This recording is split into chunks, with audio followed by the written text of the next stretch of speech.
Hello students. इसके पहले period में हमने वृक्ष महिमा यह पाठ देखा था और इस पाठ में मैंने आपको वृक्ष का क्या महत्व है, वृक्षों को बचाने के लिए हमें क्या क्या करना चाहिए, ये मैंने आपको इस पाठ में सिखाया था। अभी मैं आपको इस पाठ का स्वाध्याय आपको समझाती हूँ। देखिए, पहला प्रश्न है सही क्या। किस वृक्ष को देववृक्ष माना जाता है? वहाँ पे ऑप्शन है बरगद, पीपल, नीम और आम। तो मैंने आपको पाठ सिखाते वक्त बताया था कि कौन से वृक्षों को देववृक्ष माना जाता है, पीपल के वृक्ष को। उसके बाद प्रश्न दूसरा है, छात्र ने किससे प्रश्न पूछे? पर्यावरण विशेषज्ञ से, ऋषि मुनियों से, अध्यापक से या दो व्यक्तियों से? तो किससे प्रश्न पूछे थे? दो व्यक्तियों से। उसके बाद आगे का है, बाढ़ आने का मुख्य कारण क्या है? वृक्षों का कटना, वर्षा अधिक होना, बांध टूट जाना या मिट्टी का कटाव।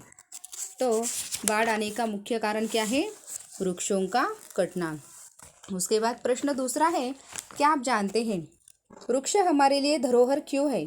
धरोहर यानी अमानत, क्योंकि हमारे पूर्वजों को भविष्य की चिंता थी, इसलिए वे पेड़ पौधों की धरोहर को भारी संख्या में हमारे लिए छोड़कर गए थे। उसके बाद प्रश्न दूसरा है, वृक्ष भारतीय संस्कृति से किस प्रकार जुड़े हैं? क्योंकि प्राचीन भारतीय संस्कृति की स्थापना कहाँ पर हुई है? वृक्ष तले ही हुई है। और बीते युगों में ऋषि मुनियों के आश्रम वनों में ही थे। महात्मा बुद्ध को भी वृक्ष तले ही ज्ञान प्राप्त हुआ था। वन में ही वाल्मीकि और विश्वामित्र ने जप करके ज्ञान प्राप्त किया है, इसलिए। आगे का प्रश्न है, वृक्ष काटना हमारे लिए हानिकारक क्यों है? क्योंकि मैंने आपको बताया था कि वृक्षों में अनेक गुणकारी तत्व हैं, जिनके लगाने से कई रोग दूर होते हैं। वृक्ष हमारे प्राणियों के आश्रय देता है। कितने प्राणियों को भोजन कहाँ से मिलता है? वृक्षों के द्वारा ही मिलता है। और वृक्ष वर्षा कराने में सहायक है। इतना नहीं कि इनकी जड़ों द्वारा वर्षा का पानी भूमि में पहुँचता है और जिससे ज़मीन में खेती के लिए आवश्यक नमी बनी रहती है। आगे का प्रश्न है, पर्यावरण की रक्षा हम कैसे कर सकते हैं? पर्यावरण की रक्षा हम कैसे कर सकते हैं? कि पर्यावरण की रक्षा हम पेड़ों को लगाकर और उन्हें सुरक्षित रखकर ही कर सकते हैं। यहाँ तक अपना हुआ था। आगे का प्रश्न है, दिए गए अनुच्छेद को पढ़कर प्रश्नों के उत्तर लिखिए। देखिए, मैं आपको अनुच्छेद पढ़कर बताती हूँ। कल का आदमी वृक्षों के वैज्ञानिक मूल्यों से अपरिचित था, होता हुआ भी उनसे भावनिक दृष्टि से जुड़ा था। पर आज का आदमी सब कुछ जानते हुए भी उन्हें काटने के लिए आमदा है, क्योंकि उसके लिए वृक्ष क्या है? भौतिक सुख सुविधा के साधन बन गए हैं। इस अनुच्छेद के आधार पर हमें प्रश्नों के उत्तर लिखने हैं। तो इसमें से पहला प्रश्न है, कल का आदमी किसे कहा गया है? वहाँ पर दिया है कि कल का आदमी हमारे पूर्वजों को कहा गया है। वृक्षों के वैज्ञानिक मूल्यों से क्या तात्पर्य है? कि वृक्ष हमारे लिए किस प्रकार उपयोगी है। वृक्षों की विभिन्न उपयोगिता, जैसे इनसे हमें शुद्ध वायु मिलती है, यह मिट्टी के लिए कटाव को रोकते हैं और वर्षा में क्या होते हैं? सहायक है आदि क्या है? वृक्षों के वैज्ञानिक मूल्य है।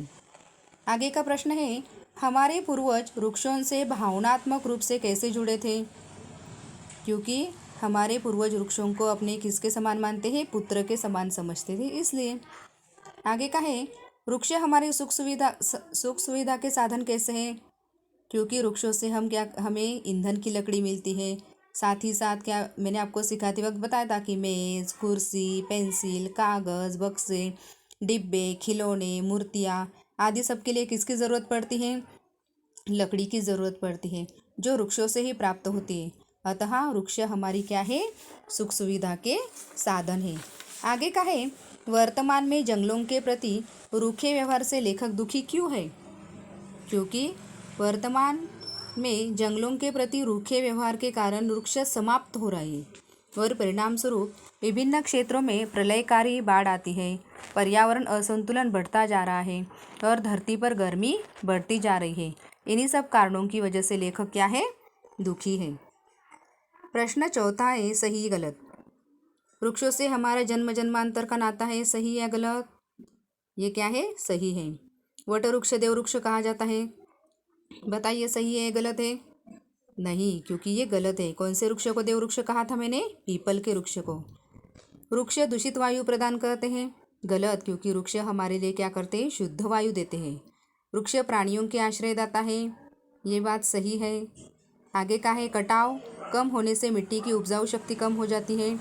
गलत, क्योंकि कटाव कम होने से उसकी क्या हो जाती है? शक्ति बढ़ जाती है।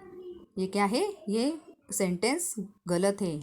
ये स्वाध्याय कार्य अच्छे से समझकर अपनी नोटबुक में लिख लीजिए। Thank you very much.